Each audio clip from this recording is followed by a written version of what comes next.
Good evening, everyone. Welcome to Expanded Understanding, episode number 35.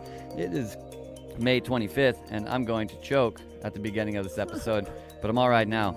We've made it. It is good to see all of you. All get six rid of this you. thing. Yay. We can go ahead and get rid of that. Let's see who all's here tonight. Charlotte, Willow, Brittany, Kala, Jen. Anybody else that's in here? Good to see you tonight. We are Zach and Aaron.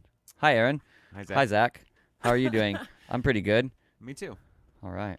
So We're in California. We are in We're in California. the same location. We're not broadcasting digitally. We're real in-life human beings broadcasting together in real life yes, human we ways. can in fact touch each other materially. So we didn't really know what we were going to go over tonight. So I have like kind of a neat little booklet that like introduces. If you've ever seen Spirit Science, which maybe we'll show a short video of Spirit Science before we start. I don't think that's copyrighted, and I don't have a specific one in mind. But in kind of the realm of Spirit Science, which Spirit Science is, Keep going. we're not going to go with that one. No, I'm there's probably not better going to go ones. with that one. We'll literally go with Spirit Science number 1. That one's kind of boring. All right. Well, we're going to figure out Go to 23? the channel. Go to the Sacred channel. Geometry movie. All right. Well, that's an hour and 44. That is really Go to long. the channel real quick. How about Dimensions? 7. Cool. Dimensions. All right. So we do have a video of Spirit Science that we just found that we're going to go ahead and play. Just the real point of the video of Spirit Science is we're setting the tone for this other thing that I have that's called the Psychonaut Field Manual. But what's really more interesting about it is that it kind of gives like this cartoony and brief but practical introduction to a lot of different formats of what some people would call witchcraft, but really are just ways of focusing your intention towards things. A lot of them are pretty fun to do. They all seem to be pretty functional, and the later parts of the book definitely get into stuff that people would definitely consider witchcraft, but it comes with all the accompanying warnings and such that should come with that, and if we find that any are missing out, we will probably apply them. Yeah. And Appropriate warnings for a child's book, like make sure to lock up the bleach before you do these kinds of cartoon sigils. Put safety devices on all your now, cabinets. the Psychonaut Field Manual, I'm not necessarily sure I would recommend to kids, but at the same time, that's not my call, but definitely, But Brittany use uses some spirit science in discernment. her second grade homeschool class. She does, in fact, use that. Spirit Science, a little bit more tame than the thing that I'm going to present tonight. The thing that I'm going to present tonight presents some practical ways of everything from creating sigils to, well, what you could consider like summoning demons. So, now, like, it kind of covers everything. All of this is just ways to focus in on different kinds of energy, and it's really, in the long run, more about how you use that energy, and definitely use your discernment all the time in everything that you're doing, as we say, all the time on So this we're going to show. soften the blow by watching some spirit science, and then we'll dive into the deep cartoons. What is it? Jasmine asks. The document that I will be showing later is called the Psychonaut Field Manual, and after we show it, if you want a copy of it, you can message me on Facebook or something like that, and I'll provide you with a copy of it. So we're going to go ahead and roll into the Spirit Science video. It's only about 10 minutes long here. It's about dimensions. I don't really remember what's inside of this one, but at the same time, the real thing is to set the tone for this other thing anyways. So here we go on the Spirit Science video, and it's wonderful to see all of you tonight. If you are watching in a replay or you're here right now, like the video, subscribe to the channel, make sure to hit the little bell next to the subscribe thing so that you get notifications about when we go live, because we do have multiple shows on this channel and we are starting new ones all the time, so that will help you stay up to date. In addition to that, we do a lot of other community events, and we have a lot of various fundraisers and things that we're trying to do to help make the world a better place. Make sure to look below the video in the description of the video for links to all of our social media platforms and the fundraisers that we're doing as well. Primarily, our fundraisers right now are to help the indigenous people of the Amazon jungle, as a lot of the people that work with our group have an appreciation of plant medicines, or shamanism, or really just the Amazon jungle as a very diverse ecosystem as a whole. And there's a whole lot of stuff that if you're not informed about what's going on in the Amazon, there's a lot of things happening down there that you could help out with to try and keep the place maybe more natural, or help keep it thriving in the way that it always has, and maybe keep out some influences that don't seem to be so good for the ecosystem. We're definitely trying to help out with that, and we already have about half the money that we need raised, actually technically for next month. And so any help we can get with that, $4.50 feeds an entire family for the whole month with the things that we need right now. They also generate the rest of their food from the jungle and their standard tribal methods of acquiring food.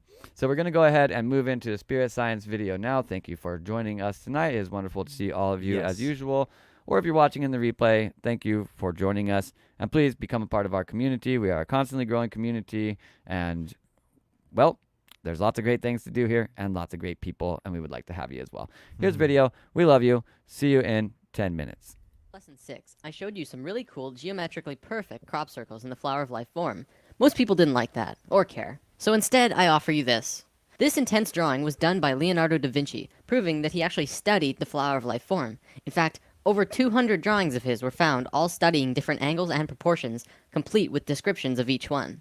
The editor of the book who published these lost drawings didn't really know what they were, so he just said this is how he came up with his gear inventions. Leonardo was able to invent such intricate inventions and designs because he studied divine proportion. Also, Leonardo was a master mason, and it's clear that he most likely got his original knowledge from them.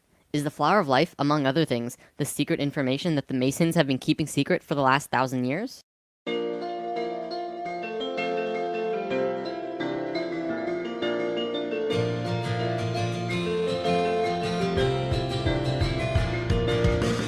Today, I was going to look at spirals and sequences found all throughout the universe, which is pretty important, but at the last minute I decided to change it because I want to show you something else.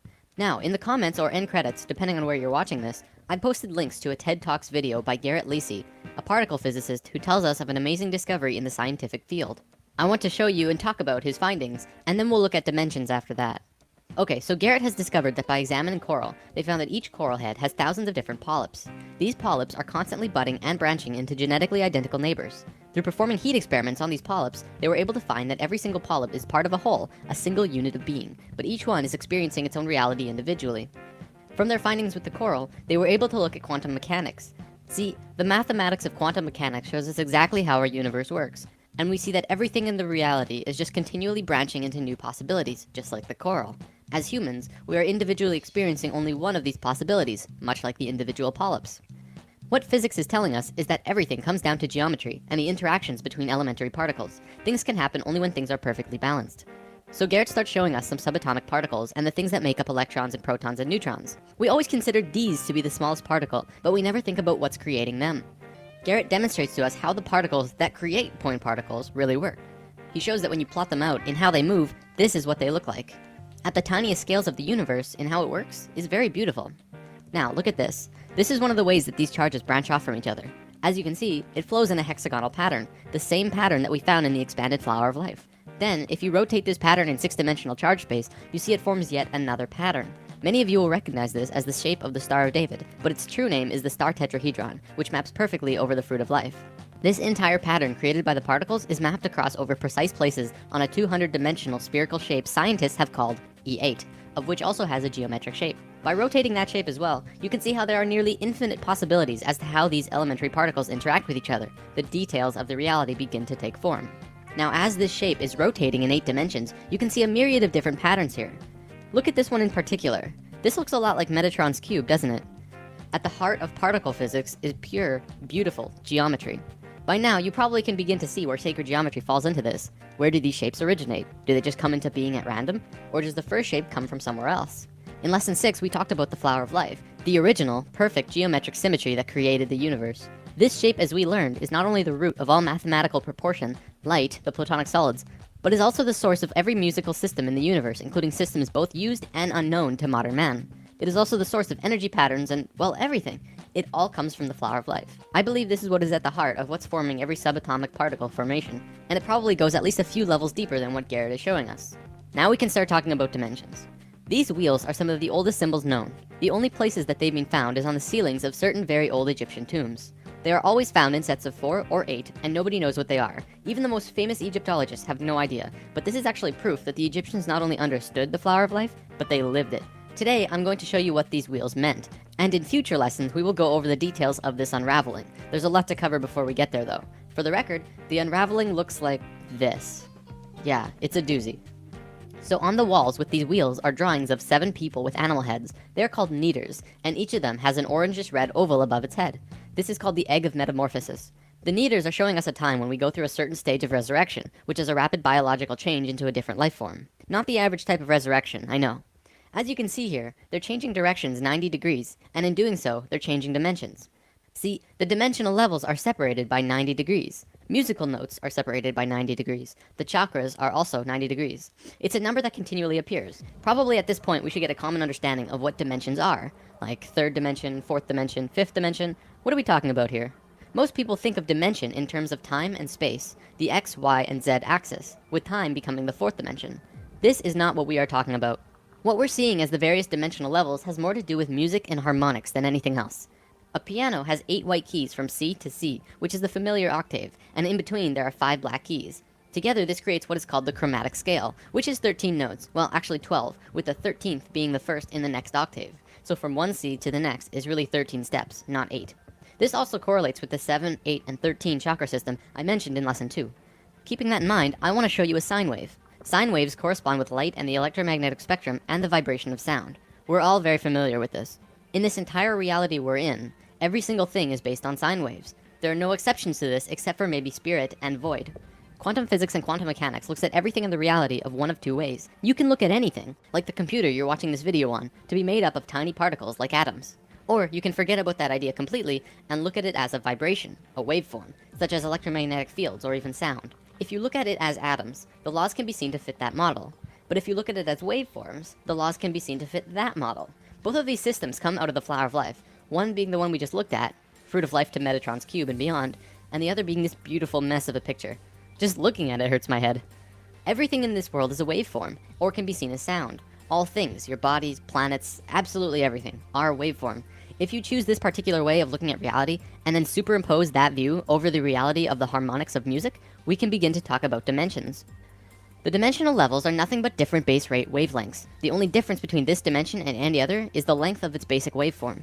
It's just like a radio set. Turn the dial, you pick up a wavelength. It's the same with dimensions. If you were to change the wavelength of your consciousness, and in doing so change all of your body patterns to a wavelength different from this universe, you would literally disappear out of this world and reappear in the one you were tuned in.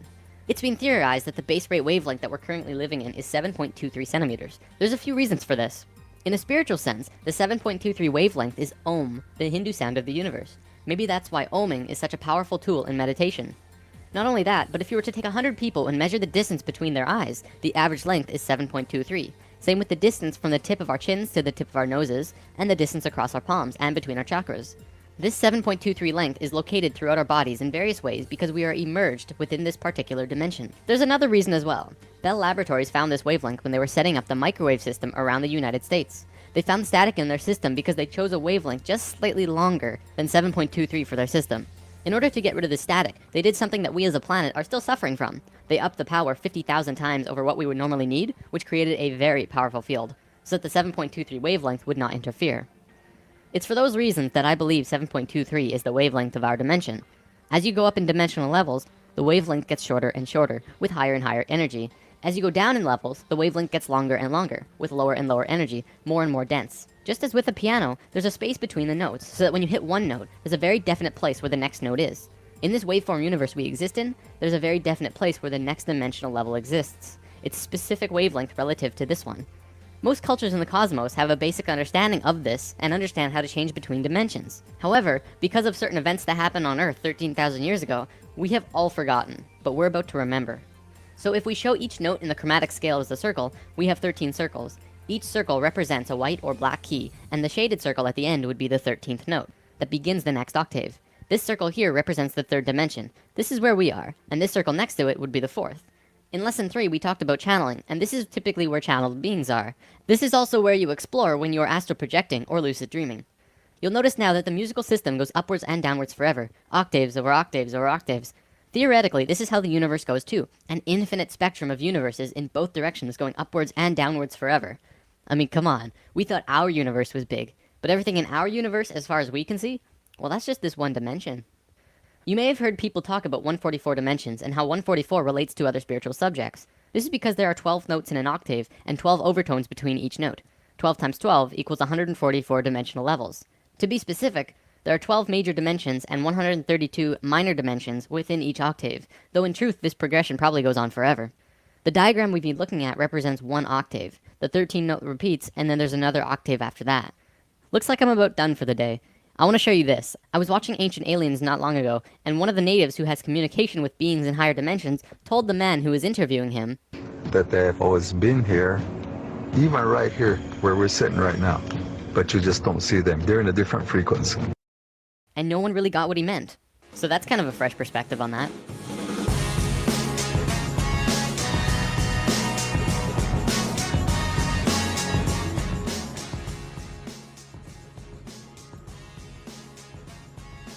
All right, so that is spirit science, a little intro to dimensions and dimensionality. Dimensionality is certainly when we talk about like the idea of ascension or really anything like that. We're kind of talking about moving through these dimensionalities, or at least coming to get a greater awareness of these dimensionalities a lot of the time, I think. So being able to see examples of that in your normal life, or in, you know, really just tangible examples of that, makes the concept a little bit more tangible, I think. So it's good to know some of the places that these are presenting themselves. Plus, those videos they started in 2012, I think. I mean, that was done 2013, 14 maybe. So they've gotten much, much better over time, very refined. They've got full ones on cannabis, on fasting, on like really any kind of subject you can think of. They're really good breakdowns.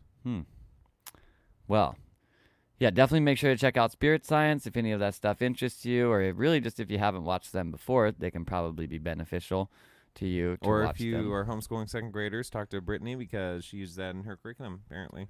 Apparently that is a That's solid awesome. idea for second graders as well. So now in the vein of that kind of being this comic or cartoon representation of these things, the Psychonaut Field Manual is also kind of that. However, it is definitely, I don't know, I mean, I haven't watched all of Spirit Science. Maybe all of this is covered inside of Spirit Science, but I kind of doubt it. So nevertheless, you Even could if it draw a lot is. of symbolism from the cover of it. That's an interesting thing to think about. Anyways, like most of the stuff in this book is the art is actually pretty well done. If you're looking behind into the symbolism of what's sitting there, there really is a lot of meaning carried inside of everything. So this would be the cover of the Psychonaut Field Manual. On the first page, we have this introduction here, and I'll zoom it in, and then I will read down with it. This is awesome. Again, like I said, if Even you, the writings in like comic book style. This is great. yeah, what do I do here? So, as I said, I can provide you with a copy of the book if you just really like want to be able to see it all the time. That is definitely something we can do. Let me know if the mic volume is good enough. I did turn it up a little bit more. So let me know what you guys think. Yes. So here on the first page, I'll do the reading first, and then we'll kind of go over the graphics that are located there. Introduction, above that it says illumination should be free. We all have to start somewhere. Outside of joining up with a possibly exploitative group, the journey into Western esotericism is labyrinthine indeed. Few legitimate books exist for the lone beginner, and fewer still aren't simply regurgitating century-old tech written in verbatim. Well said. This leaves the beginner bouncing to and fro from this book to that, feeling for a map like the blind men and the elephant. This little book is a theology-free manual containing all the best tech written in plain language under a cohesive narrative. A rare beast in this neck of the woods, I assure you. Add a dash of your own belief system, follow the steps, and advance or fall into laziness and fail. That's all there is to it. Feel free to copy and share this book if you'd like. Just don't try to sell it, and we're cool. Thus, I will be Awesome. giving it away for free. Beautiful. Warning. Magic is the hacking of one's own mind. Irreversible hallucinations, damage to the nervous system, outright madness, and even bricking yourself are all very real dangers here. The author is not responsible for any damage that may occur by practicing any of the tech in this book, and you do so at your own risk. If something goes wrong, see a real-ass doctor and avoid New Age quackery. And I couldn't Well agree with this done. more. I recognize that when you start digging into ways that you can control the outcome of your reality, if nothing else, you are definitely manipulating your own perspective of the world that's around you. If it doesn't resonate with you, stay the fuck away from it. If you start feeling weird because of anything that you're doing, stop.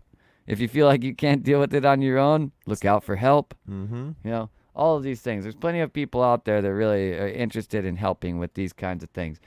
Really down the right side here, we see what are basically just what he has discerned as some various levels of, I don't know, you call it being a wizard or a psychonaut, I guess, in his case. Right. We don't know what that one is entirely, functionally. Right? So the idea is just that these would be ranging from initiate, Decker, astronaut, hierophant, Callisti. This individual is clearly very technologically inclined. They use a lot of hacker words like a Decker or referring to someone as bricking themselves. Bricking yourself is rendered like this. So like when a piece of hardware bricks, then it functionally is not capable of operating in any way anymore. It functionally becomes a paperweight. So like if your phone bricks, it's no longer going to turn on regardless of what you do with it. It's just going to be a hunk of technology that does not do anything. That's the concept of bricking. The idea of decking, Deckers were, to keep it short, basically a low-end format of hacker in more like, well, I mean, they still use the terminology, but nevertheless. What, astral jumper or astronaut? I mean, astronaut and hierophant, these are all just clever terms for different various levels. Well, what's the cleverness in astronaut? Is there anything hacker related to that?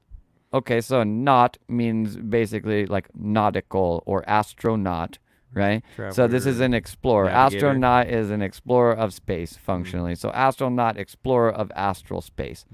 Hierophant is a word that has always kind of meant one who was sage-like and had a wide knowing. Oh, okay. A Callisti, we'd be talking about, this is kind of actually a format again of the king word, the Khan or anything like that, or Kali could be understood inside of this. So functionally just a very high dimensional understanding, maybe even beyond that of what would be in like a human body that a hierophant would maybe have. So these are really just interesting little pictures here.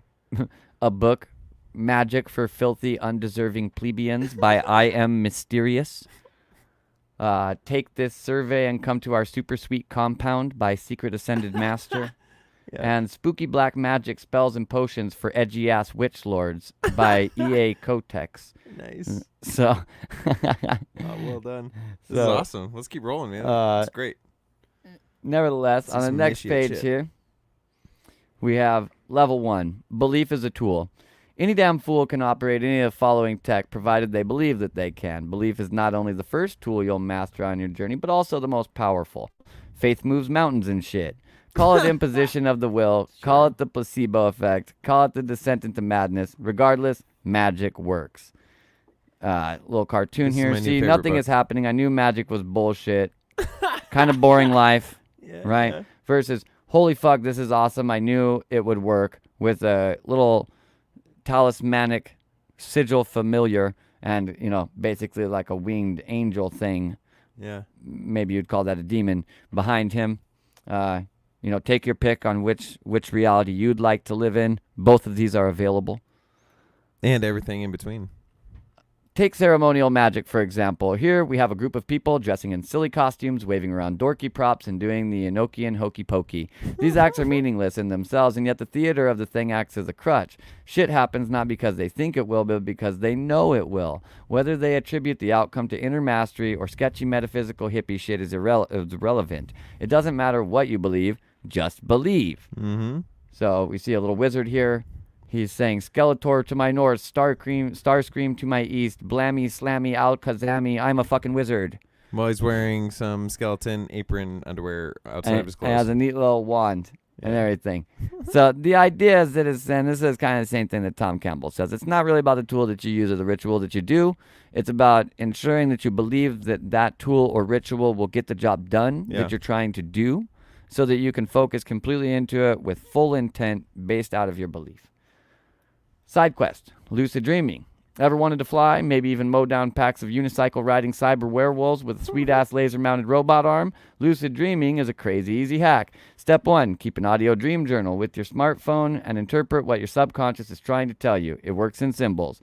Keep it up for more vivid and easily recalled dreams. If you can't get through those symbols, reach out to me. I've been doing dream analysis for a very long time because I started on this side quest when I was like 3. Step 2, set an alarm to go off after 5 hours of sleep. After it goes off, go back to bed lying on your back, hands down to your sides. Tap your fingers very lightly as if you were playing a piano. You can also do that with your feet. I used to do it in the morning before going to school by basically trying to keep myself awake by moving my feet like this And it was the same thing as tapping the finger.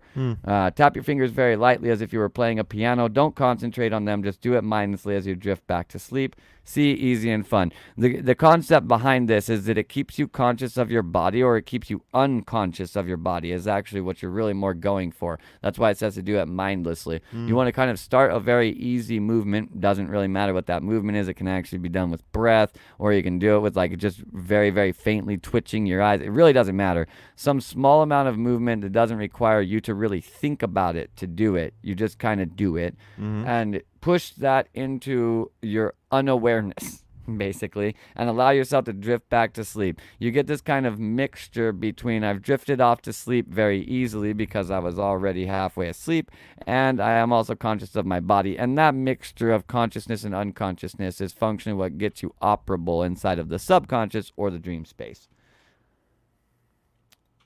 There's a lot of other things that you can do with lucid dreaming. If you're having trouble lucid dreaming, again, reach out to me. I know a lot about dreaming.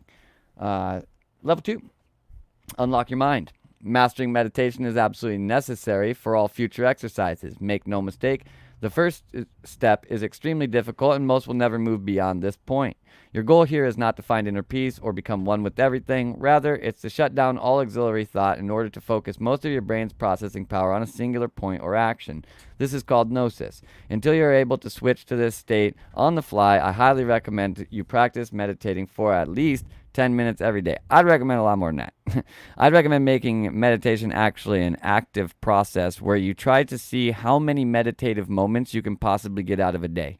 So if you ever have some time where you don't find yourself actually needing your mind to be focused on something, try and focus it on one specific thing of your choosing and absolutely nothing else. This trains basically the meditative focus state. He says this is called gnosis, or she. I don't know what they are that wrote this book. Nevertheless, we're going to call him he for the rest of this presentation. This is called gnosis. Gnosis can be seen a lot of different ways, but this really, really deep focus state is functionally that land of gnosis in a certain way. Inside of that focus state, with progressive use of it, you'll come to find that like the information you need to know just kind of flows to you. And that's where a lot of people get this like gnosis being associated with the knowledge that you need in the moment without effort. Yeah. So there's a way to obtain gnosis, where it comes from with Greek mystery schools. It was all about obtaining gnosis. So like there's always been a process to obtaining gnosis. Speaking of gnosis, the stairway to awesome. Find a quiet place where you won't be disturbed for long periods, and for each minute of these exercises, start with 10 minutes for your first session. Next time, go for 20. Once you've completed 30 minutes, move ahead to the next step. Step 1. Calm your ass down. Sit or lay down in a comfy position and allow your muscles to completely relax. Outside of breathing and blinking, stay perfectly still. No shifting. If you get an itch or become uncomfortable, ignore it. And don't allow yourself to fall asleep, or as they wrote, don't fall asleep, fool. Allowing yourself to detach from the experience of your body. Your sensory interface with reality is a expression of a disparate focus. You're not completely focused on the thing that you're trying to say visualize with your mind. Certain part of your experience is focused on how does the wind feel? What is that smell? Even if you feel like there is no smell, it's going, what's that smell? There is no smell. What's that smell? There is no smell. You need to get these things away from your conscious awareness so that your conscious awareness can use all of basically the processor resources, or whatever you want to call it, all the gas in the tank or all the horsepower in the engine is getting focused towards a specific thing. The more you can focus towards that thing, the better off you are. This is step 1 of basically being able to do that. Shut down the awareness of the body. This is like every single esoteric training basically says this. Like you have to allow yourself to step away from the body. It's core to like Monroe Institute technology. This almost all astral projection formats, all kinds of various different the yogas that are like more about breathing and things like that. It's about bringing focus completely to the breath, not the body at all, just the breath happening.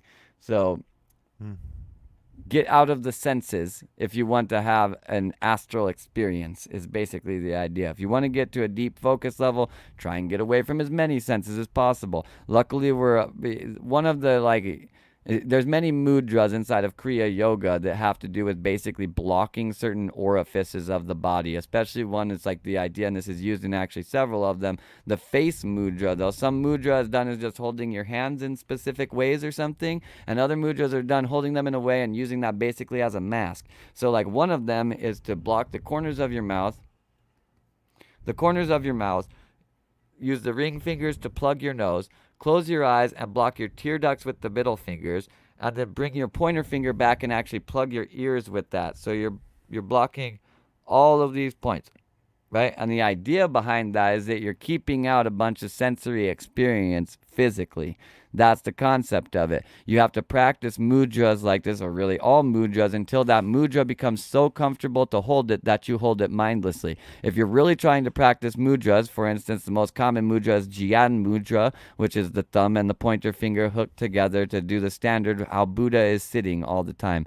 Or like sometimes you see people do it like this. It means something else. This is a connection with consciousness, is basically the idea in terms of what these fingers mean energetically. You're connecting air and ether, and you want basically the ether to flow freely. So this is the idea behind Jnana mudra, done as if you're looking at it from an elemental perspective. But that idea, it doesn't matter which way you face it, right? If it's uncomfortable to hold your hand that way, then you're not going to be able to make that connection without focus on that connection. And you want to be able to autonomize some type of energetic function through simply holding your body in a specific position. That's the whole point of mudra, basically.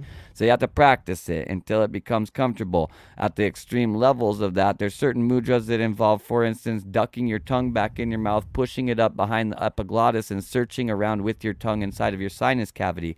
You will probably have to take years of your life of holding the tongue purposely back against the epiglottis and doing the function of basically the sharp breath to get it behind there before you even allow yourself to actually do it, just over the fear of like, I don't normally do that. It's not natural for me. What if it gets stuck up there? All kinds of things like this. And in some cases, literally your mouth is just not shaped in such a way. Your tongue, the connection of your tongue with the little thing underneath it on the bottom, the shape of your mouth, the shape of your epiglottis, you might just literally not be able to do this mudra. As far as in like Hinduism looks at this, this is like very old Hinduism, that functionally what that would mean is that your projection of yourself just hasn't practiced this enough. So practice it for the rest of your life so that in next lifetime maybe you will be able to get it. Is basically the concept of that. Really, at the end of the day, all of these are about finding some way to shut down the sensory process of the body. You know, this is a lot of disparate focus going out into collecting all the data around you between the sounds, the sights, the smells, the feelings, all these things. It's a lot to take in, and you're parsing all of it unconsciously, subconsciously, or consciously. You don't get away from the data. You just don't see some of it. So, step 2, learn to focus. Light a candle in a dark room, stare at the flame while remaining still, as in the previous exercise. You really honestly want to stack all these exercises on top of each other if you want to get good at this shit. Learn to calm yourself down and take focus away from your body entirely in places where that is safe for you to do. If you're then going to move on to step 2, take that focus away from your body entirely, open your eyes, and focus your sensory experience of seeing and nothing else on a specific thing. This trains the focus because you're choosing what experience I'm having and what experience it is having. That's what focus is, really. Light a candle in a dark room, stare at the flame while remaining still as in the previous exercise, ignore the weird-ass background distortion, and blink if you need to. When you stare into a lot of stuff for a long time, weird shit starts to happen. That's part of you losing that disparate focus. Your mind starts to become psychedelic. Psychedelic just meaning the mind being made present. So you start to function and you see it in a certain way. Step 3, kill the noise. Do the previous exercise, only this time try not thinking. No thoughts, voices, music, images, or feelings, nothing. If something pops up, ignore it. This sounds easy, right? Fuck no. Both the subconscious and superconscious are going to fight you tooth and nail. They'll try to trick, terrorize, even seduce you. You're going to fail a lot at first. Everyone does. Don't give up like a pussy. If you're having problems, try listening to flat binaural tones or state a meaningless gibberish word over and over. This is in a certain way the concept of mantra. But mantra goes into the idea that maybe specific shapes of sounds by as a byproduct of morphogenetic focus, now create shapes that are associated with specific things. But if you're really just trying to shut this down, you can overload that sound by making a sound that takes up all the space but has no meaning. So try listening to flat binaural tones, which are just sine waves tones. Beep. Not like some song that's binaural meditation, or just literally a sine wave tone. Or state a meaningless gibberish word over and over. Just be sure to wean yourself off these gimmicks and try not to use them as a crutch. The goal is to not have to use anything but your own body. That's the whole goal of really anything. Tools are ways to get you to where the only focus that you need is your own personal choice to switch into some other mode. Yeah. That's really the sine qua non that you're going for. Not having a giant spell book of rituals that you can do and everything like that. Free access to being whatever format you want to be and the byproducts of that. And infinite creation in the moment because you believe in yourself, not just an avenue to get to the end objective. Now, step 4, we've basically, we killed the idea of the sensory experience. We focused in a singular sensory experience. We made sure that the mental dimension was basically shut down. We had to kill all the talking and sounds and memories and ideas and thoughts that pop up inside of our head. And now we're going to focus on our breath. Remove the candle entirely. From the previous exercise, close your eyes and concentrate all of your focus on your breath as you did with the candle. Breathe with your nose if you can, as it will greatly help with the next step. For a variety of reasons, breathing in through your nose is the way to go. Like, honestly, I would recommend just learning to always inhale through the nose. How you exhale, there's reasons to do either one. But the inhaling has a lot of physiological benefits to doing it through your nose. Unless you're purposely trying to hyperventilate yourself to generate some kind of oxygen/CO2 disparity inside of your brain, open mouth inhalation, it doesn't really do anything. But for certain types of shamanic breathing that are trying to obtain basically psychedelic states just through the use of breath, open mouth breathing is used to do exactly that inside the brain, deprive it of oxygen, and functionally when it's deprived of oxygen, it has to replace that with something. It does so with CO2. So you can offset these, but on your normal day-to-day, you're probably going to want to breathe through your nose instead. Because there's at least 35 things that happen in your body positively that do not happen when you breathe in through your mouth, but do happen when you breathe in through your nose.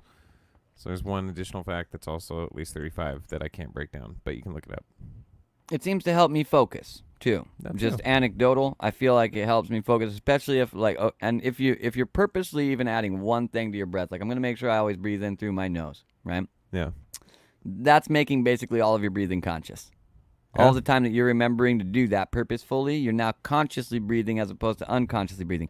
The benefits to conscious breath over unconscious breath are immense. Okay, like a breath is a very strong tool. You can last longer without food and longer without water than you can without breath. This should say something to you. Breath is extremely important, and being able to utilize it in various different ways, understanding how it works, is a big key to a lot of these various different types of esoteric disciplines and stuff. The breath changes the physiology very quickly of the body. And that is especially the physiology of the mind, so this is huge. And breath is functionally a format of consumption that doesn't really require anything that isn't always there, right? Like you don't have to find a piece of toast and then eat it. You don't have to find a TV and then watch it. You don't have to find some speaker and then listen to it. You have to find an orifice in your face and open it. Right. Like it's so easy. You're just like, you know what I mean? Yeah. And that's no, I started paying attention to my breath too. Like one of the things, the whole mouth breather dynamic. I think it started with they were researching watching animals in the jungle or something, or maybe tribes too. But they were watching these chimpanzees and the mother every time the babies, as they're sleeping, if they'd open their jaw while they're breathing, the mother would close their jaw to teach them to breathe through their nose. Because the whole mouth breather dynamic is very true. I mean, if you're breathing through your mouth most of the time, it shows that it shrinks your jawline, all the stuff it does to your breathing, to your air passages, to your actual brain and neurons over development over time because you're breathing primarily through your mouth. And so some of that is tongue ties or things that are physiological. But really, it's awareness is a big part of it. So I noticed the last few years, I'm very conscious of like when my mouth is open and I'm breathing, I try to pay attention to just close my mouth, because it's like I didn't notice I was dropping. It's a habit that I picked up over time. So if you want to top another one onto that is very beneficial to get into the habit of, and again, like with the previous thing about like various kinds of mudras, they say that you need to practice this over many lifetimes in order to really get everything in the right place for it. Also, put your tongue against the roof of your mouth instead of just holding it unconsciously in your mouth, allowing it to rest in your mouth. Do something on purpose with it. In a certain way, this is beneficial because if you're going to get into long periods of meditation, especially when we're saying long, I'm talking like 24 hours, right? And you're trying to push your tongue against the roof of your mouth, you will find that the muscles in your neck and shit start to weird out because of that. So you want to train this over time with kind of changing the resting position of your tongue to be on the roof of your mouth. This helps you also not breathe through your mouth, creates an even better pathway for the breathing through your nose, and also like in a certain way, every time you're breathing, you're going tongue on the roof of the mouth, nose, breathe through the nose. All of this is happening very consciously, and bringing that consciousness there is like a constant practice of focus, awareness, whatever. It's got the all the integration benefits. too. Your conscious awareness on something your body is doing all the time, but you haven't been conscious of it. So you're adding conscious awareness to something you do all the time, which is super important. Right, yeah, that's the best thing. Like for me, it's all about finding ways to incorporate training into everything I'm already doing. That's the most effective way to train. Like this is the idea of the Tao, right? Like the Tao really just means the way, but the Tao wasn't about like the way to obtain enlightenment. The Tao's just as much about the way to wash the pot that you cooked beans in. Yeah, right. Rather than scrubbing the shit out of it, just allow the water to flow through it and continue to provide some kind of friction. And over time, it gets clean actually in the same amount of time or less time than scrubbing the hell out of it. But you utilize way less resources to do that because you have followed the way. Totally. Right? Yeah. So it's finding ways to incorporate this into the standard things that you do, like always breathing through your nose, always trying to remind yourself to keep the tongue on the roof of your mouth. There's energetic connections made by keeping your tongue on the roof of your mouth that are beneficial to your entire system. If you don't know these, look through basically all of Chinese energy medicine, acupuncture, acupressure, the study of the meridians, Taoist alchemy. All of these cover the reasons why it's important to keep your tongue on the roof of your mouth, especially if you're trying to meditate, but really all the time. And then breathing through the nose, as Aaron said, had the 35 physiological effects that your mouth doesn't have, the ideas of how it affects your physiological chemistry to breathe through the mouth, and then on top of that, these conscious benefits. This is literally just by choosing to put your tongue on the roof of your mouth and breathe through your nose. Like, Really? I mean, how much more can you ask Well, it's for, like right? little things like changing your water intake. I mean, the little things make a big difference over time, right? So if you want to drink distilled water over time, it'll help decalcify your pineal gland, that whole paradigm. There's a lot of physiological truth to that, but there's a way a lot of other benefits, not just that. There's a lot of health benefits doing that, but it's just changing little things over time. That's why there's a million things you could change, but it's overwhelming to pick them all. Right, so just kind of go with, like you said, and find things that fit into your life so that you're making every aspect of every internal part of my life efficient in some way to me. Yeah. And in a certain way, there are so many things. If you actually want to incorporate a lot of them, you don't want to stop living your entire life to have 16 hours of ritual that you do all day. Like, who the hell wants to do Because that? they're good ideas. They're good to do. Oh, but they work so good. If there's a way that you can incorporate normal, like, ritual behavior, we'll call it, right? Practice, training, whatever you want to call it. If you can incorporate that into what you do 16 hours of the day, you don't need to change your life at all to practice all the time. like How good would you be you're at breathing something if all you the time. practice So next time 16 you go hours on a a day? walk or run, just pay attention while you listen to music, whatever you do. Pay attention to your breathing and your tongue and what you're doing, and like that alone. I mean, that's massively. You're doubling up your training time, quite literally, because you're out walking or whatever. In honor of witchcraft too, I got to provide a third one here. Humans normally don't breathe right. We breathe into our chest, and once the chest is full, we're done. You should start breathing at the bottom, at your stomach. Imagine basically your upper torso filling up from the bottom up until it fills up to your throat. Like, imagine it's filling like that. You can play with all kinds of things of where the energy comes from while you're taking that breath. Every single format, out, in, up, down, all of this works. Spiraling, like whatever, go to town with it. But really make sure that you're actually filling the whole upper torso. You can hold a lot more breath than you think you can, A lot more. especially if you focus purposefully filling other spaces with it than just like whatever your body autonomously thinks is the oxygen bag. Well, not only autonomy thinks that, not because it just does it naturally, no, because we've built subconscious habits that now our body follows. So you got to build new conscious habits that ingrain into the subconscious so your body has new habits. Because when you fill up your belly first, you descend your diaphragm. Your diaphragm then releases pressure off your vagus nerve. Your vagus nerve is the trunk of the tree of life, which is the primary sensory organ for our extrasensory and regular sensory perceptions. So just the deep breathing, and then also as you fill up your upper lungs, lift your shoulders. You can get a lot more air in there. Open your chest. You can get even more air in. So it's really amazing how much you can actually breathe when you actually try to breathe. We just didn't know.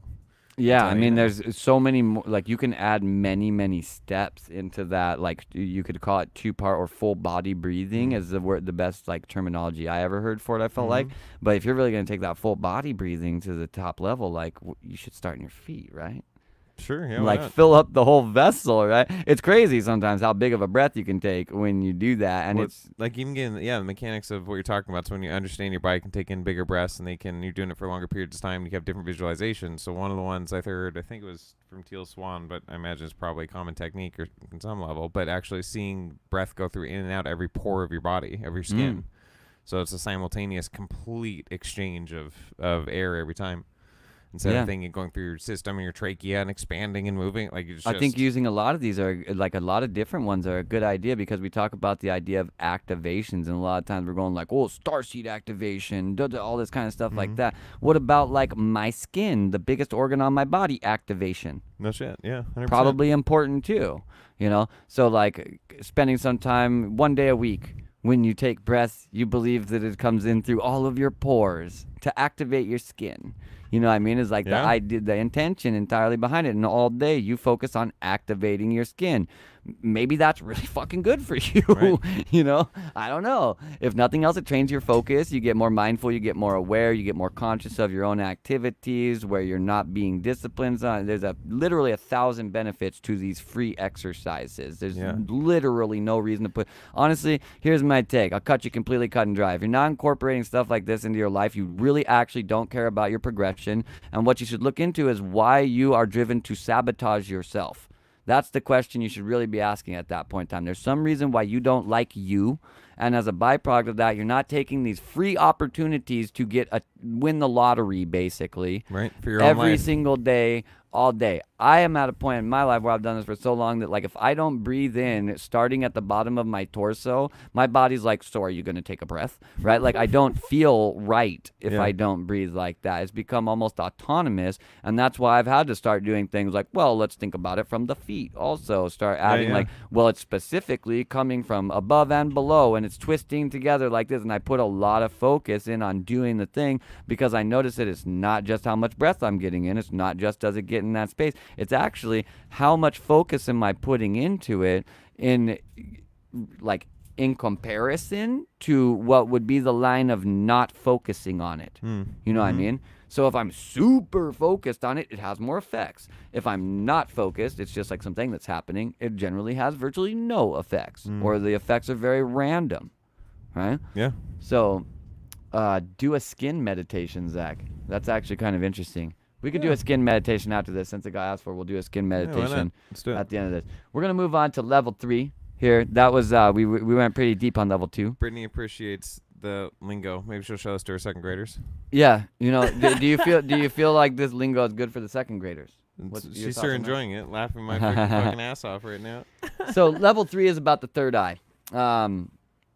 An argument can be made that maybe you shouldn't go with the third eye first, but it is generally the one that people want to get into first. It's my personal opinion. This is because we really live in like a realm where we're kind of trapped by the mind. We're really trying to understand logic and its place. Like, what do we use it for? What don't we use it for? It's a very strong tool, and in many ways we hurt ourselves with it. As a byproduct of that, we're very focused on the brain. And so oftentimes our like, I want to figure myself out starts in, I want to open my third eye, right? Recognize, though, having an open third eye without having a functional heart or also without having a functional throat will lead to heart-brain decoherence issues that, if you are not familiar with the many positive aspects of heart-brain coherence, which also has to do with your gut brain, this is part of the reason of doing the whole chakra system, or in Taoist alchemy, these are the three dantians. Nevertheless, these kinds of ideas, if you don't understand the benefits of heart-brain coherence, look into the Heart Math Institute if you need your logical mind or your third eye satiated or opened to that, because they have a whole slew of scientific information about specifically this, heart-brain coherence. And there's a whole lot of other potential applications with that. Sorry about the mic hits. And technology. So this comes with the ear thing, hooks onto your ear, so you can actually track your heart-brain coherence. It'll measure the frequencies out, and so as you're meditating, you can actually see the visual wave patterns and waveforms to correlate what you're feeling internally with an actual brainwave frequency biofeedback. Yeah, Heart Math Institute has all kinds of cool shit, from programs to like, functionally devices, and really then just a lot of study as well. So these are very helpful for the third eye. Moving into what this guy has to say about the third eye. Level 3 of the third eye. Step 1, open your eye. Do the previous exercise, only this time imagine that you have a second mouth in the center of your forehead. Breathe in as you normally do, but as you exhale, imagine that you're breathing out of said mouth. Avoid the temptation of looking up towards this area with your physical eyes. If you're having trouble on exhalation, hum in a way that physically vibrates this area. If you're looking to physically vibrate that area, the tone you are looking for is A. It is the sound of the word, like the letter A, as we normally say it. Just say that, and you're trying to generate a vibration. Visualize that vibration being in the upper part of your head. This will tune it to a different position in your mouth. And if you really want to test whether or not you're actually getting the right tone, just look at a spinning ceiling fan, and you'll know when you got it. So, nevertheless, this is the exact same idea of that we focus with our breath and intention on activating an area. You can activate whatever you want. Take your pick. You know what I mean? Even things you just made up.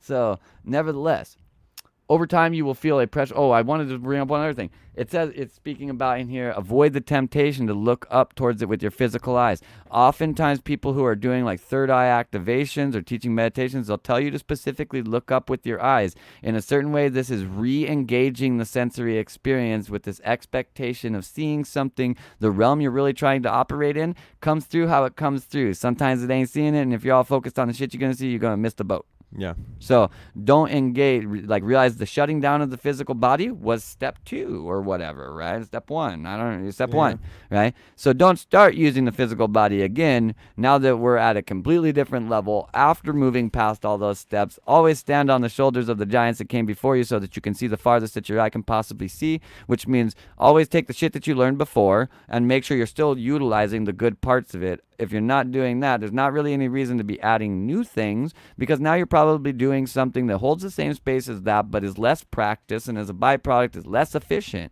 The only reason why it would be more efficient is you got fucking bored with the other one, and this one you're actually passionate about. Right. So there is situations where it can happen, but generally having practice in something is fucking beneficial. That's the whole point of practice. But again, practice with this, step 1 was shut down the sensory experience, basically, unless you're going to train it to focus on something specifically. And the whole point of that was to get it from all kinds of sensory experience, one sensory experience, no sensory experience. That's the whole point. We're shutting down that progressively through functioning like 3, or I guess you can understand them as 4 steps, when we then focus on the breath, which maybe somebody goes, well, breathing is a sensory experience. No. Feeling with your skin or something is a touch. That's a sensory experience. Breath is not the same thing as that. Breath is consumption of an invisible force, functionally. Yeah. You don't feel, per se, the breath going into you. You feel something there, but how do you know that it's breath? Why is it not just normal air, and how come it doesn't fill up that space that's completely open when I just sit here with my mouth open? Like, if I do that and I don't purposely inhale, I then, I'm suddenly having problems. If I purposely inhale with consciousness, then maybe I even do something that makes me feel even better, right? Why is this modulatable? It's not the same thing. It's not stuck inside of something else. So it's different. Nevertheless, over time, with the third eye, as you're practicing with that and breathing out of that third eye, imagining it functioning to be a second mouth, Doesn't have to be a mouth. Maybe mouth helps you with the idea of breathing, but if you're focusing on the nose breathing, maybe imagine it to be a nose that's breathing. It doesn't really matter. Bring focus to the area and activate it with intention. Over time, you will feel a pressure or tingling in said area. This is because by intensely concentrating on a specific part of the body, you cause slightly more blood to flow there. This is meant for dealing with cuts and the like, but in this case, you'll be causing a minor but observable overclock of the 10th and 11th Brodmann areas. Mystics call this a third eye, not because you'll receive psychic powers and shit, but because it allows you to visualize imagery with incredible clarity when in gnosis, and he misspelled clarity here, which I think is very funny. It's not very clear spelling of clarity. Allow you to visualize imagery with incredible clarity when in gnosis, and with much practice, overlay these images on top of your normal physical vision in a way that makes them indistinguishable from the real thing. Otherwise known as basically like a tangible hallucination. So, step 2, visualize and project. Now let's flex that shiny new eye of yours. Close your eyes and enter gnosis. Imagine a bright blue circle. Entering, when he says this, enter gnosis, it means do the first steps of shutting down the body and focusing on your breath. At this point in time, presumably, you have already practiced those steps, which will probably take you quite some time before it gets to a place where you just close your eyes and enter gnosis, right? But this presumes that you don't move forward in the book without already getting the other stuff done. You know, sitting here on a podcast, reading the whole thing without practicing each one moving forward, in a certain way, like not really the intended usage of stuff like this. You're supposed to move through from chapter to chapter functionally. But we're giving you an intro. You can practice it in your own way. Yes. So now let's flex that shiny new eye of yours. Close your eyes and enter gnosis. Imagine a bright blue circle, not letting it move or distort for at least 5 minutes. Just a circle, not moving. Very simple. Just a circle. Once you've got that down, step it up a notch by adding a square around that circle. Try keeping this up for 10 minutes. Next, make it even more complex by putting a triangle around the square. I'd like to note out here that do not necessarily use this specific shape. This shape is used all over throughout esotericism. It's not necessarily bad or anything, but it does have stuff associated with it. The idea is create one shape, put another shape around it, put another shape around that. Put another shape around that. All you're doing is basically upping the ante of what you're focusing on by one. You know what I mean? So taking small baby steps and then getting used to that baby step longer. Next, make a triangle around the square, this time for 15 minutes. Finally, do the previous exercise, only this time. Add another circle around the triangle and do so with your eyes open for 20 minutes. And here it says eyes open for 20 minutes. Right? The idea is that you're now starting to try and incorporate your ability to actually project a vision into your standard reality, where you're mixing it with the normal visual field. Again, this is 100% required tech for future exercises, and the more you practice it, the more clear and vivid your visualizations will become. Ideally, in the long run, you end up having what are functionally intuitive unfurlings of whole like scenes that play out of very complex geometry. Potentially there's beings and stuff there, machines, fractal weird stuff happening, unfolding, twisting, unfurling, like all kinds of stuff, and it seems to just happen. And that kind of situation is what we're really trying to move forward to, because in a certain way with this, we're trying to get to a place where we can understand that we can get an idea in our mind and then project it into reality. Okay, you can definitely do this because that's how you're watching this video right now on 2 different dimensions simultaneously, maybe even 3, maybe even more, but definitely at least 3 dimensions that is already happening right now in order for you to watch this video right here. So you definitely can do this. Pro tip, this last step could be quite helpful should you tread the wacky world of alchemy. The reason why he's talking about that is because this is a very alchemical symbol right here, and we're not going to jump into suddenly a giant diatribe on alchemy and what the importance of this symbol is, but this symbol pops up a lot inside of alchemy, and there's reasons for that. And so focusing on this thing, you'll come to learn that by focusing on geometries, you come to just suddenly know shit. Yeah, no shit, man. It's a thing that happens. Yep. Why does it happen? No one knows. That's the best part about it. Right? No one has a fucking clue why that happens, but it does. Level 4. Right hand of Eris. Now it's time to design, program, and execute a simple servitor. If you don't own a tarot deck, pick one up, as the tarot serves as a description key for a great many exercises you'll be working with throughout this little book. quick truncation. If you're going to use a tarot deck for this, I highly recommend getting the Aleister Crowley tarot deck, not because Aleister Crowley was specifically a good guy or that Madame Blavatsky was a specifically good girl, but because the symbol sets inside of these cards are by far the most diverse ones you are going to find. It's ridiculous.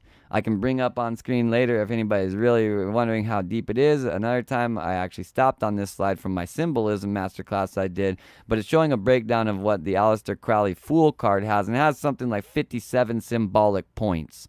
They're just like, it's not even the overarching thing. It's literally like not what the Fool card means, but like this bird right here and this banner over here and the fact that his foot's right there and the fact that his foot's right here have all their own meanings. Yeah.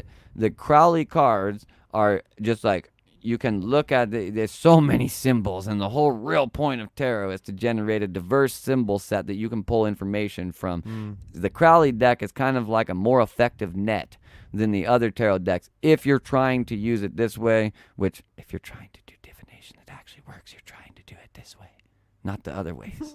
The other ways don't work right. The other ways have projections of people inside of them. If you're using them as a net for what is going on with the energy and reality, this happens with a lot of randomness. There's certain methodologies that work for doing it purposefully. There's reasons why. Nevertheless, you want a deck that has a lot of symbolism. Crowley deck, if someone finds one with more symbols than the Crowley deck, please let me know. I'm going to buy it immediately.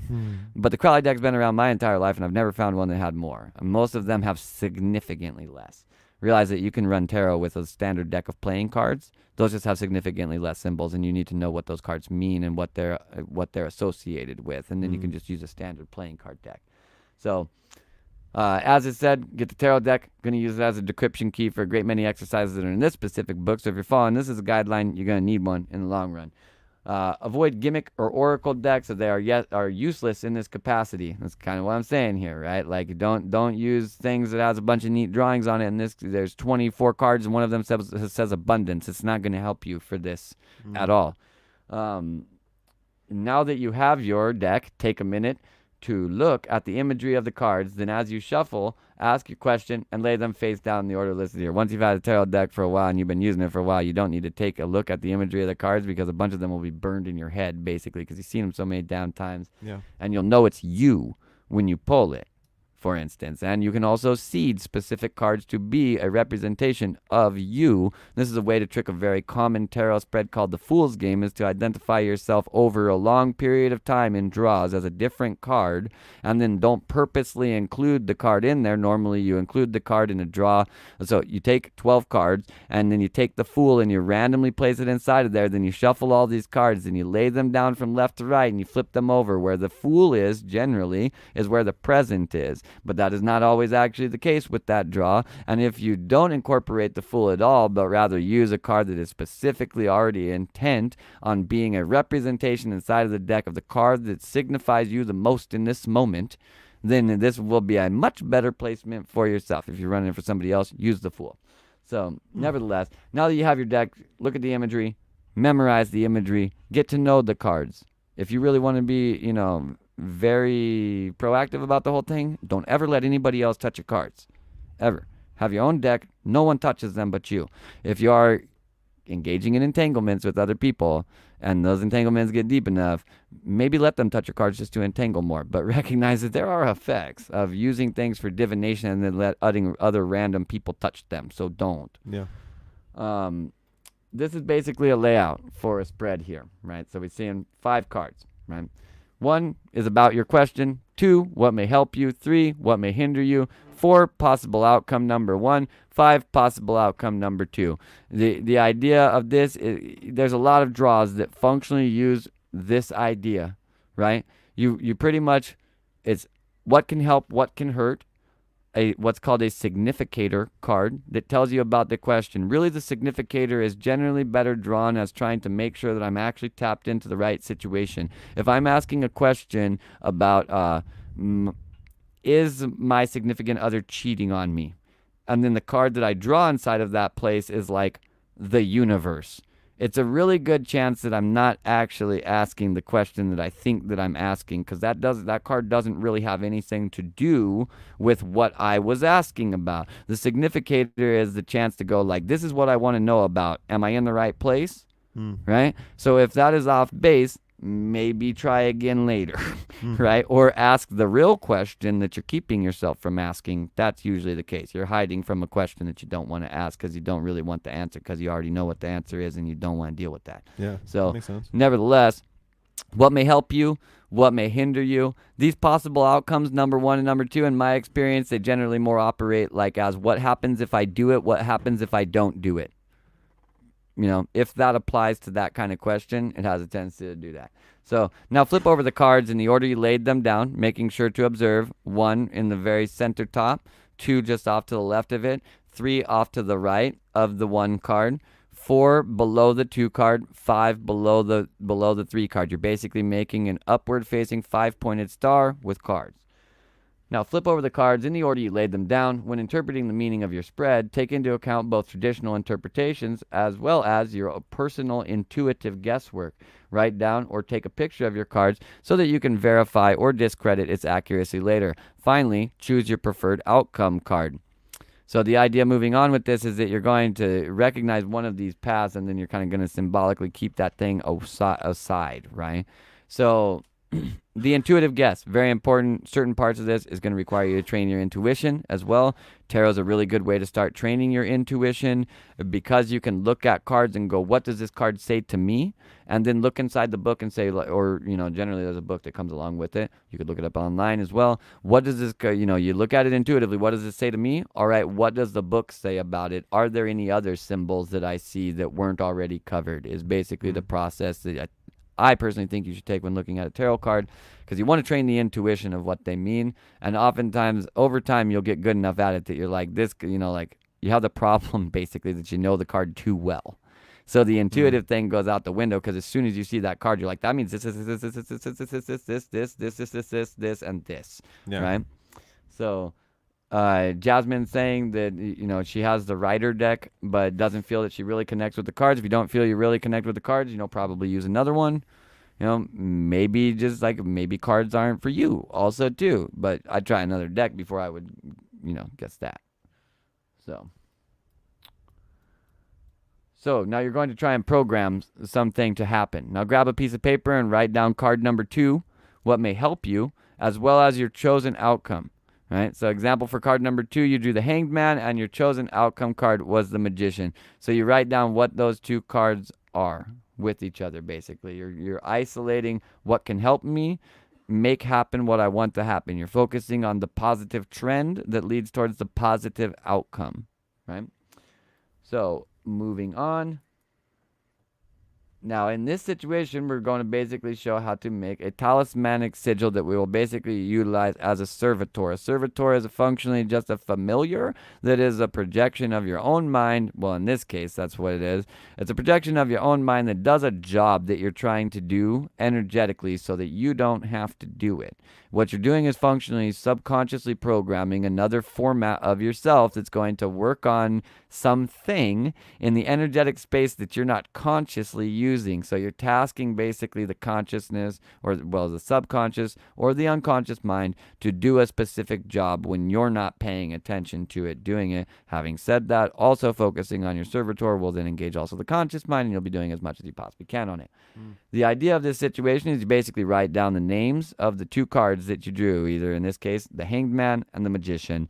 Now you're going to get rid of any of the vowels and any letters that were repeating themselves. So you want basically you want all of these to be separate letters, right? So in the case of this, the Magician, after crossing, you know, looking at what was in the Hanged Man, the Magician literally only has 1 C that wasn't already over in the other place, right? Or wasn't a vowel. So when you get done with this in this situation, the results of this are T, H, N, G, D, M, and C. When we went through the scratching out all the vowels and any letters that doubled themselves of the Hanged Man and the Magician.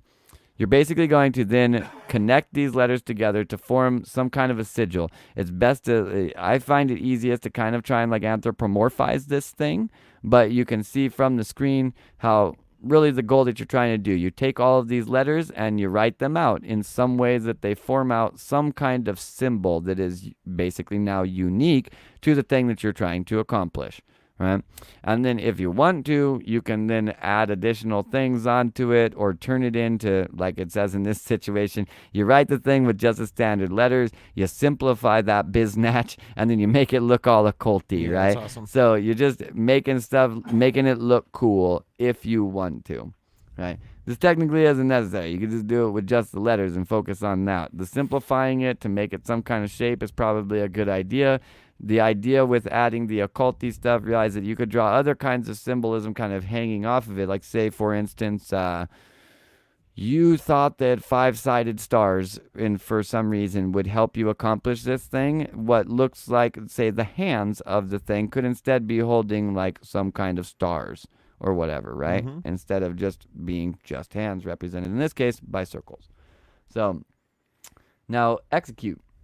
Close your eyes, enter a state of gnosis, and visualize your sigil. Imagine it as a living being whose sole purpose is to cheerfully, important word here, it's happily doing this task. Do not create something that is your fucking slave. That will not go good for you in the long run. Make it something that is happy to do this job. It's fucking Mr. Meeseeks. Okay? If you've ever watched Rick and Morty, you're making Mr. Meeseeks. 100%. All right. So, imagine it as a living being whose sole purpose is to cheerfully complete its given task. Do this exercise for as long and often as you can for at least a week. When out and about your daily life, imagine it following you around, either behind you or just out of sight, and try to feel its presence. For simple servitors, it's important to never get attached. Don't assign a name to them, a voice, or a personality or anything. Realize that once this thing does its job, it's going to poof away, and that's important to the thing. Otherwise, it's going to lock you into what you could understand as kind of a soul contract, right? But that soul contract is with a servitor of your own creation. You have to provide the possibility for this thing to do its job all the time because it's holding some of your subconscious resources because of the way that you produced it. So you want to purposely get rid of it. In certain forms of esotericism, this is understood as good ritual hygiene. Never do a ritual without then closing the space. If you open space, close space. If you create, destroy. Leaving things active is where things can potentially come back to bite you when you don't remember it anymore. So you want to be mindful of the things you're creating, the things that you're doing, and make sure to stop doing things you no longer want to do. You know what I mean? So when the job has been done, let the thing go free. Delete. It is vital that once your servitor has completed its task that you delete it. If you fail to do so, it will grow, become resentful, and possibly turn on you. Deletion is simple. Ignore it. Since your attention is its food, by giving it none, it starves to death. This is why you never assign a personality and such. To do otherwise may grant its sentiency and would be cruel to both the servitor and you. It is recommended also that you do some kind of thing that is literally allowing it. The standard Enochian ritual is basically to allow the servitor to either go in peace or stay in peace, but them not basically binding them to a contract that doesn't allow them to be anything besides peaceful to the space. Is pretty much the idea, and functionally they will choose to go because you're going to ignore it after this, but nevertheless. Third eye artifacting. Don't lose your shit. Visual glitches are a common side effect of awakening. You may experience brightly colored or shadowy images and or beings. Discerning whether these are astral or hallucinogenic is simple. If it's astral, you'll feel a sort of presence. Elsewise, it's just meaningless gibberish. Making these visuals go away is equally simple. Drink some booze. Alcohol works by slowly shutting down the brain, starting with higher functions, forebrain and superconscious, and working its way down to lower functions, hindbrain and subconscious. So a little buzz should be all that is needed to suspend any and all unwanted extracurricular visuals. This method also debunks the whole third eye equals pineal gland theory, as the pineal gland is a lower brain function. It must also be stated that tinnitus and shivering are fairly common side effects here as well. They come and go, but there is to my knowledge, no cure or workaround for these symptoms. The idea behind the alcohol is the idea of like capping the vessel. When you start opening these kinds of things, what you're really opening up is to like higher formats of yourself. You're going to start getting fed with more and more energy. Alcohol in a certain way caps the vessel and causes the vessel to express itself. This is why People have a tendency to get pretty short-sighted with alcohol, and they generally act without inhibition. It's because their vessel is capped and it is being forced to be expressed by way of what is functionally a spirit that you could basically understand as Al Ghul, right? It's a body-eating serpent in a certain way. So, nevertheless, the idea here is that if you're experiencing unwanted effects that are a byproduct of awakening, especially that have to do with hallucinations or stuff like that, find a way to step back from what you're doing or cap the vessel off, right? Alcohol might not be the answer for you, but when he's talking about in here, he's not saying go get shithouse drunk and become an alcoholic. He's saying get a slight buzz and you'll probably see all of the hallucinations go away, and that will then allow you to center yourself, pretty much. Level 5, the first big secret. The left hand and the right hand. And then we have two things here that are saying coagula, which is Latin for coagulate or to come together. And on the right side is saying solve, which is Latin for dissolve or to break apart. And we are seeing basically the two different pillars. They're being represented in a whole lot of different ways. Angels, demons, upward path, downward path, yin, yang, black, white, Boaz, Joaquin, Neshama, and Nefesh. All kinds of different ways because this thing is all over the damn place. It's funny, Neshama and Nefesh. Nefesh is just soul in Hebrew. Neshama is like the soul of man, I believe. Now that you have the basics down, it's time to dive into the heavy shit. In order for you to do so, it's important for you to understand the underpinning of magic itself. The mind, like the body, is a multi-organism. In future exercises, you'll be hacking the three main operating systems of consciousness. Above, forebrain and superconscious. Below, hindbrain and subconscious. And will, software or self-conscious. While you, the self-conscious, may view the other two as mere sub-processes, the truth is that they are separate individual beings with their own unique forms of sentiency and language, quietly pulling your strings in the background. Thus, consciousness is less like a dictatorship in which you are supreme leader, and more like a two-party democracy wherein you are the only voter. Let us then observe both parties of the wings thereof. The subconscious is the oldest OS, commonly referred to as the reptile brain. It is the realist, the survivalist, and the hungry man. The superconscious is the newest operating system, commonly referred to as the higher self. It is the artist, the moralist, and the idea man. The self-conscious is software, commonly referred to as the soul. It is created/programmed by the former said consciousnesses in very early childhood based on the perceived needs of the given environment. So, these functionally then live 3 different lifespans because of the format of their creation. Now you are playing with power, it says. When you achieve gnosis, you are putting both the subconscious and superconscious into a state of semi-hypnotic submission. It is in this state that you are able to either program or take direct control over their functions if you have the know-how. This is what magic is, and although the programming languages, maps, and definitions of consciousness differ from one tradition to the next, the premise is fairly universal. In an attempt to remain agnostic for the sake of the reader, the map used in this little book will be the 8 circuits of consciousness, though I would advise you to use whichever system seems sexier to you. Here's how they differ. Again, all this stuff, follow your heart. You know what I mean? There's so many different systems that say the same stuff. Look for the function of the thing, and then basically, so this is undress the truth and get the function, then dress the function back up again however you want it to look, and say, hey, that's what the truth looks like, all dressed up again, right? Elaboration on a quote by Frank Castle, genius moment. So the 8 circuits of consciousness maps the mind by the evolutionary stages of the brain's development. Illumination is achieved by empathizing with, i.e. paradigm shifting into, these individual stages while concentrating on correlated nerve clusters in the body. The Kabbalah maps the mind by comparing it to the universe's/God's creative process. Illumination is achieved by contemplating synchronistic mathematical rabbit holes in correlation to points in the body called Sephiroth. The Tantric/Yoga system maps the mind by energy centers called chakras and their correlating quote-unquote aura layers. Illumination is achieved by peeling away what you are not, thereby revealing your true self.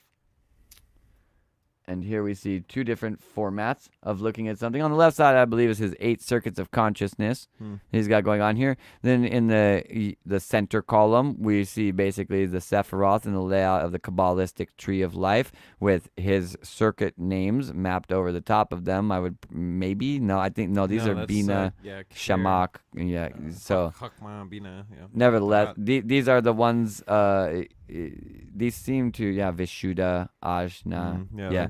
So these are, pay no attention to the letters. They're names for something, but they're specific to the thing. In the center, we have Kabbalistic tree of life with the Sephiroth mapped. On the right side, we see functionally a human form, which oddly looks a lot like a pawn in a chess game, but nevertheless, we have that, then again, mapped over the top of it that shows functionally the 7 chakra system. It really does look like a pawn chess game, actually. Hacking these circuits, or combos of circuits, is the key to magic. For example, when you opened your third eye, you activated the MP, as he calls it, metaprogramming circuit. Moreover, the MP circuit could be translated as the BN, or Bina Sephiroth, or the AJ, the Ajna chakra, by way of this nifty chart if you plan on using those systems. Now that you understand how the engine works, let's take this bitch for a spin. Next up, spirits, egregors, guides, companions, angels, demons, and god forms. We're going to save the next part up because I would like all of you to actually practice the things that it says in this book. It is proven throughout neuroscience that you can only remember so many things at one time. I'll send you the book and feel free to continue to go forward in it as much as you want, but recognize without practicing the fundamentals, the stuff that you see later in the book really is an argument can be made you shouldn't even fucking know about it if you don't know about the other stuff. It's true. Because if you wouldn't have had some kind of book to read it out of, you would have had to learn to do the other things to ever come to know of any of this other stuff, and it would have been a very long journey. This is part of the reason why, like he says in the beginning of this book, a lot of this shit is hidden away and all cryptic and whatnot. A lot of that is not just because they want to hide the information from you. It's because certain kinds of with great power comes great responsibility. 100%. If you ain't got the reason to have the responsibility and you end up with power, you do stupid shit with it that hurts you and other yous. Yep. So you want to actually know what you're doing. So we're not going to go beyond this because it definitely does get into stuff that is, well, for lack of a better word, you could call it Goetia beyond this. And this tells us how to start getting in touch with ourselves, how to focus the body, how to make sure that our mind is focused on a specific thing, how to understand it as separated parts that we're functionally going to unlock and activate, whether it be at the skin in the meditation that we're going to do right after this, the third eye with breathing into that, or how to shut down sensory experience so it's not being pulled away into disparate forms that we call the sensory experience. So all of these are just focus techniques. Again, focus is the most important thing. Inside of our meditation, we will have the opportunity to train ourselves to focus more as we basically explore our skin with our mind and functionally try to map our body out in just an image of it in our mind, going forward from a simpler form to progressively more and more complex. And then, with what occurs to my mind to do inside of it, basically then trying to also challenge our mind to look at our skin microscopically in a way that we normally can't see with our own eyes, to functionally zoom in farther and farther into the thing, getting a closer and closer look, the best we can possibly visualize with our own focus. Realize throughout this, different people will get different results, and that will be indicated by your ability to do this with the focus of your mind. That's what will determine the amount of result you get to it, because the farther you can look into it will be the connection that you get with the thing functionally. Well, also the infinite nuances for how people receive that information. So whether it's feelings, sensations, visuals, imagery, stories, thoughts, words, concepts, I mean, everybody experiences that shit different. So whatever you tune into, even like last time, I mean, put in the chat or add on there what you saw, what you perceived, or ideas that came to you, or we'll make it a collective circumambulation. Absolutely. So we're going to take a small break, play some music, get our stuff together. If you are going to meditate, maybe take the time to drink some water. Find a comfortable space, get yourself all situated. I recommend headphones over open air speakers for a meditation. They help block out the outside noise and cohere with the meditation. Nevertheless, we're going to take about a 10-minute break or something like that. We'll have music on, and we'll see everybody back in 10 minutes for a meditation where we will activate our skin, I guess is what we're doing. Yay.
And we are back.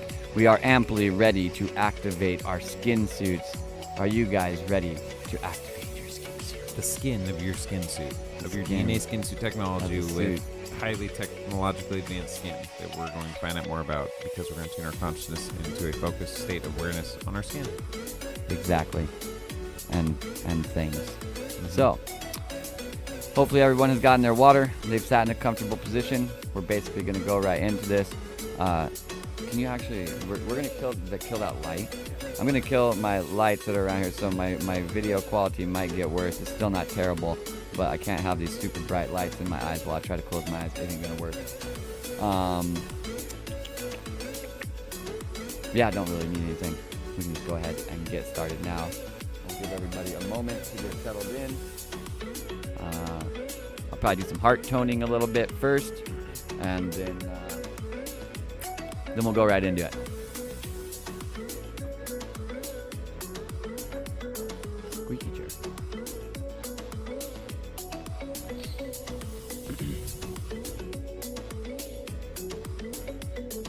All right, so please sit or lay comfortably and close your eyes. And as you breathe in through your nose, filling your entire body, filling as you do so.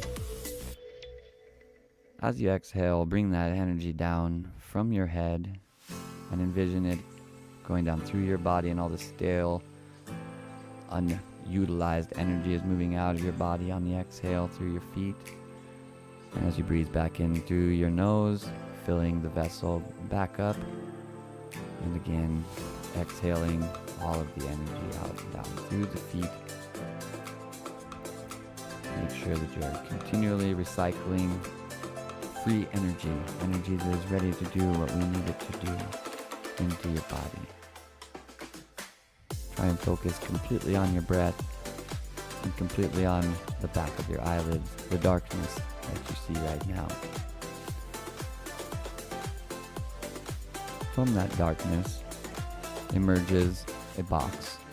It's a simple box, but it looks very secure. You see the box opening up in front of you.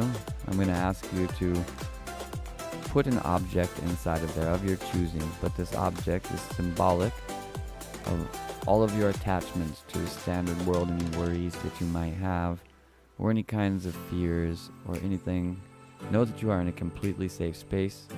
We can place this into this box, and it will be secure there for us to come back to later. We need not worry about it or focus on it in any capacity for the next few moments as we're going through this meditation. Take your object and place it into the box, and as you place it in there, you see the box close, and it rotates off behind you, out of your sight and out of your mind. Completely unimportant at this time, but completely secure for you to come back to at the time of your choosing. You now see yourself inside of a black space, just an outline of yourself, an outline of a human body. Perhaps you cannot even tell that it is yourself. Just a figure in the midst of this black space, just the outline. As you are continuing to breathe on your exhale, instead of exhaling the energy out of your body, instead exhale the energy into this form and functionally begin to build out the form as your own body in your mind, trying to envision yourself as closely as possible as you can to the position that you're in right now. I'm going to give you a couple moments to focus on that visualization. Just continue to try and establish it, look at new parts of it, give it as complete as possible, and allow yourself to be focused entirely on that image of your body.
As you recognize this vision of your own body becoming more and more opaque and more full, take special note of the covering of this body, the skin. Notice how it stretches around each of the limbs, around all of the fingers, how it covers the body so perfectly, yet is still malleable enough to allow for movement. Feel free to animate the body that you see, watching the skin stretch and extend and appreciating its ability for holding that malleability while also providing a solid protective armor for the body that you see.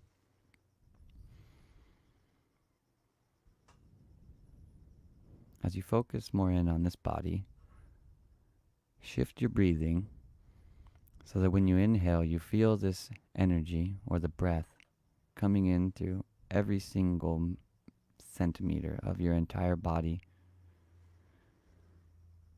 and out through all of the same locations. Progressively, as you feel comfortable, increase how many different spots that is, trying to feel it coming into as many places as possible. Don't cheat yourself and just feel it coming all into the body. Try and create specific locations that it's coming through, as many of them as possible. Slowly increasing that amount as you feel comfortable with doing and as you can maintain focus on.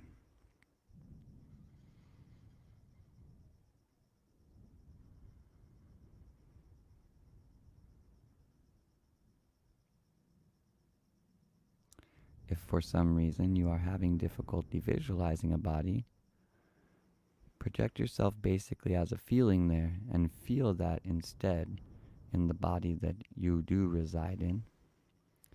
Feel yourself breathing not from your nose, not from your mouth, but through functionally every pore of your skin, and try and pay attention to as many pores as possible as functionally tiny orifices, bringing in that oxygen into your vessel, and then also exuding all of that energy, oxygen, from your body through each of your pores.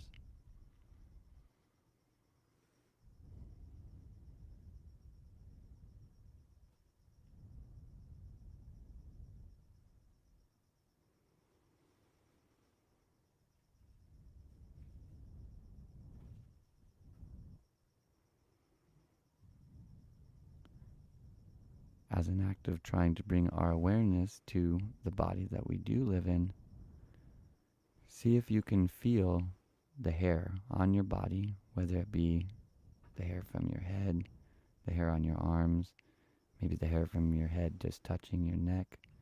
Feel where that is interfacing with your body. Feel how it is separate, although unified, working in a perfect symbiosis with the body.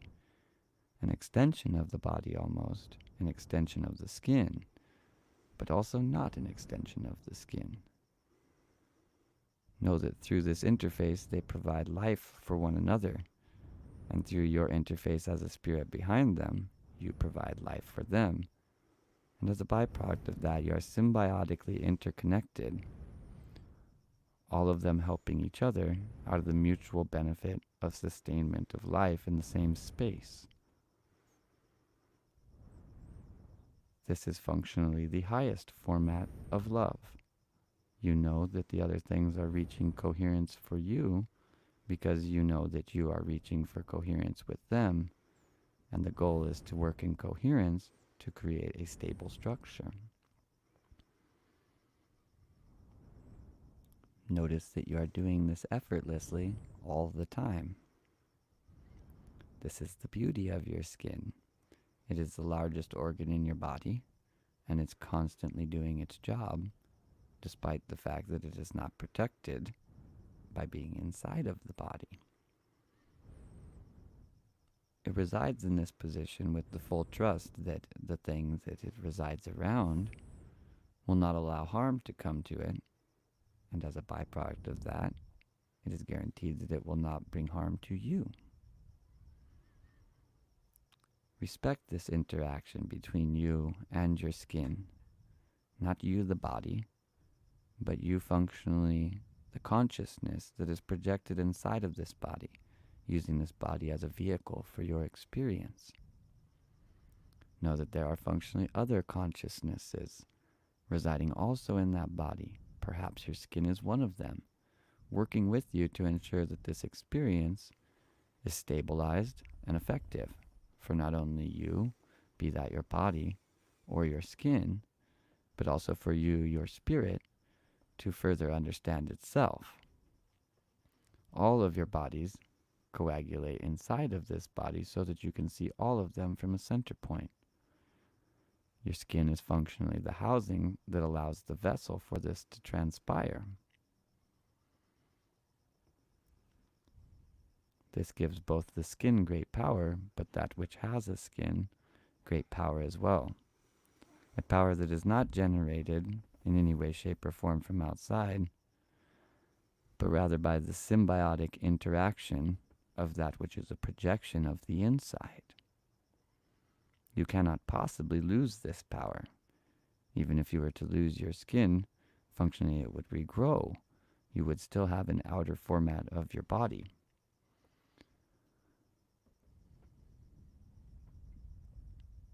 This can also be seen analogously as your position inside of the universe or inside of whatever multidimensional system you perceive.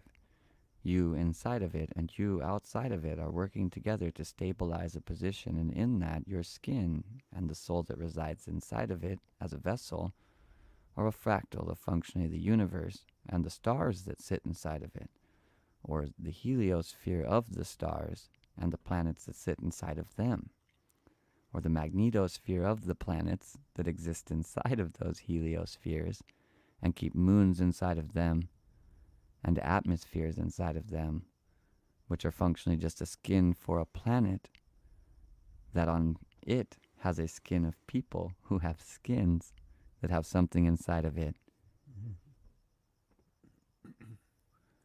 You functionally have just traveled with your mind from the grandest scopes of the universe all the way inside your own body, and you've always been inside the same thing.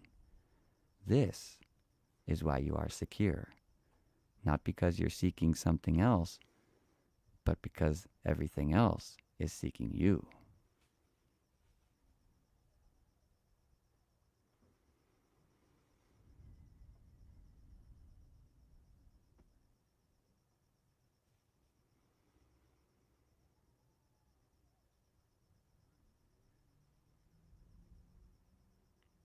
As you allow this information to settle in, giving you an expanded understanding of the interface between you, your consciousness, and the vessel that you reside in, know that you have come to a closer coherence with this. More information will flow between you and it. The exchange of information will be perfect and instantaneous, because you now know that you are one and the same, and thus no distance is there to be traveled. Allow this information to exchange itself freely. Allow the information of the universe to exchange itself freely to you, knowing that all of these things reside in the exact same place, and you are secure residing directly at the center of all of them. As you breathe from that position, try and feel your body begin to vibrate with this new information coming in. Encourage the feeling of this vibration. Encourage the increase in the frequency of this vibration. Allow this vibration to be symbolic of the energy flowing between you and your skin. This energy can be anything you want. It is your choice. It is projected from you and collected from you. It is you, just a symbol of you. And as we move out of this meditation, know that with that energy, you can make anything you want.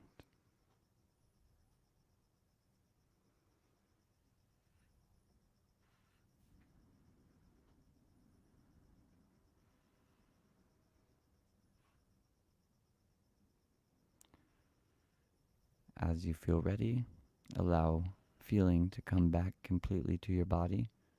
Maintain awareness of it coming back to specific parts as a part of your practice and training to enhance the function of the things that you do like this. Note the feeling coming back to your fingers. Wiggle your toes. Take time to recognize and have gratitude for the ability for you to maintain control and create movement inside of those things. Recognize them as your own.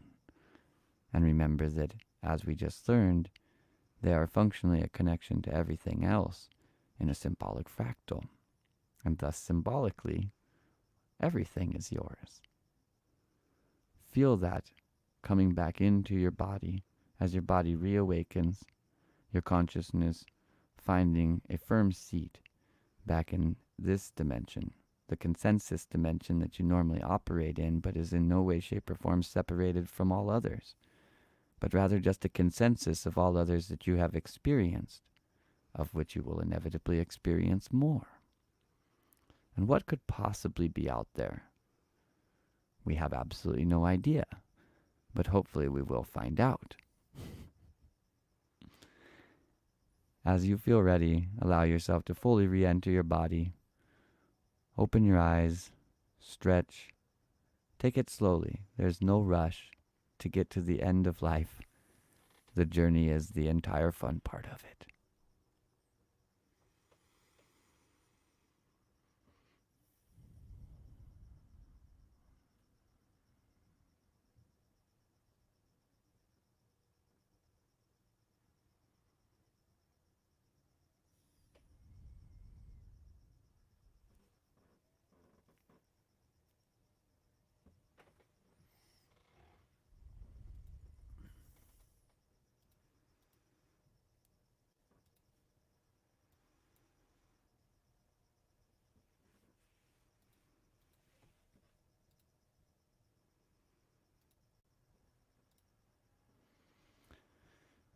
And we really appreciate you joining us tonight.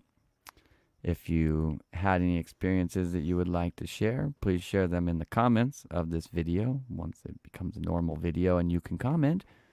Or if you feel like you need to reach out directly, either use our WhatsApp group or message me directly on one of the platforms that I'm on, all of which can be found in the description below the video as our links to everything else that we do. Please like, subscribe, share the video. Come back tomorrow. We're here every night at 8 o'clock, and we have a show every night at 5 o'clock with Jennifer Tilley, where she focuses on other formats of healing, oftentimes sound. And we would love for you to be a part of both of those things and our community as a whole. We thank you very much for being here tonight and every night. And I hope that your skin feels activated and that you come to find moving forward into the future that you guys are working as a more synarchistic team at this point in time. A symbiotic relationship that helps each other even when it's hurting. It's impossible for it to do the right thing. Aaron, I love you. I love you. I'm glad we're going to actually physically be here. It's nice to hug you. All right, everybody. We're going to lead out with a little bit of music so that everybody can use it to come back in and kind of cohere with the group. And we will see you back tomorrow. Love Hope you guys all very have a much. wonderful night.